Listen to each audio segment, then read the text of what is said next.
Bushcraft 412, and today we're going to do a quick video on the yo-yo fishing reel. I see a lot of videos on YouTube about these, and a lot of people have videos of these in use.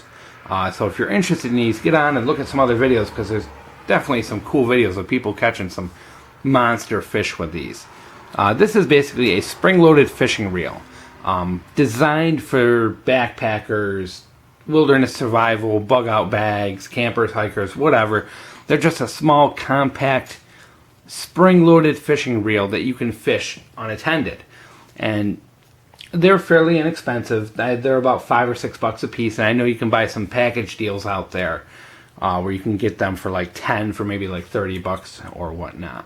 Let's get in real quick and show you how these bad boys work. For those of you who are unfamiliar with them, they're basically a spring-loaded. You can see the spring. It's kind of a big round spring there in the center. What you do is you put a little bait on your hook. You put that out in the water. Pull that out. Let it go however far you want it out. And as you can see, there's these little kind of like latches. Well, there's this arm, but there's these latches in the let's see if I can get that to focus. Let's just set that and we'll get it to focus. Sorry guys, one-man show. It's tough to get this stuff to focus, to do this one-handed or behind the camera sometimes. As you can see, there's these cutouts in the outer edge of the yo-yo. And what you do is you just put that arm that holds that in there, and that locks it in place. So now you have your fishing line, which is caught in the blanket here, of course, hanging from a tree or a branch or whatever, and your bait is down below in the water, and a fish comes along and says, hey, I'm going to take the worm, and boom, it activates the spring and reels the fish in. Well, it's not going to reel it in, but it puts enough pressure on them to effectively catch them. And if they sit on long enough, it's going to wear them down and bring them up to the surface. Now, I think these are just the coolest little items. I've bought a package of 10 of these close to 10 years ago, and I keep a couple in my car for emergencies. I keep a couple in my bug-out bag in case I ever have to run at a moment's notice, and I keep a couple just down in my basement to throw in my backpacks or whatnot for when I'm backpacking or hiking or anything like that. They're a great kind of multi-purpose item. You know, I think these things don't get enough press for being such an inexpensive little item.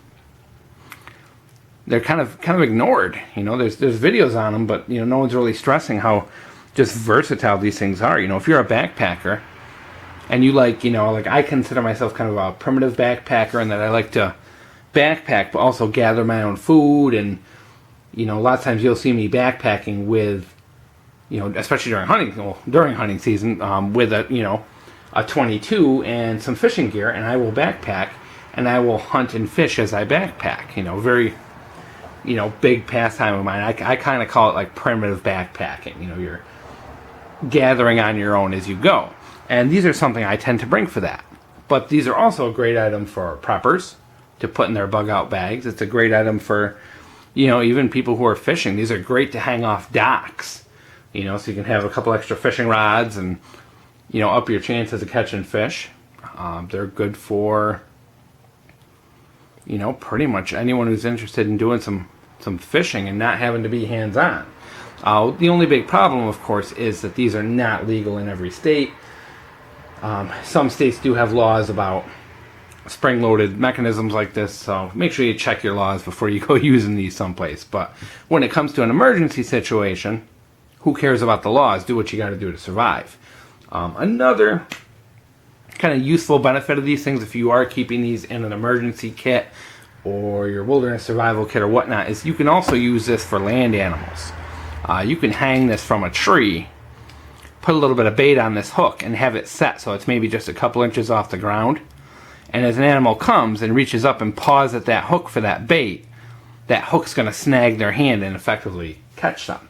Of course, that is very cruel to the animal, so if you are using it in that manner, make sure it's a survival situation, and make sure it's a survival situation where you really need that food, because it is going to be really cruel to that animal. And also make sure you're in a position to dispatch that animal quickly so it doesn't suffer. So, neat dual purpose there. I've never used it on ground animals. You know, I would only do so if I was in a true survival situation. But it does have that opportunity. I have used these to catch fish. Caught tons of panfish with these over the years, and they do work great for smaller fish. Bigger fish, of course, the spring just isn't tough enough for, 20-pound catfish, but go figure there. So, with that in mind, cool little item to keep in your backpack, have around the house, and for the $5 or $6 they cost, it's something that may save your life. So, I definitely think if you're a person like me who does, backpacking, camping, hiking, bushcraft, or even just a prepper, this is something you should have a couple of. And you can get them, I know they have them on eBay, they have them on Amazon.com. Cheaper Than Dirt sells them. There's a whole bunch of outdoor stores that sell them. You just Google it, you'll find them. They're called yo-yo fishing reels or survival fishing reels or whatnot. But cool item. Don't pass it by. Hope you guys enjoy.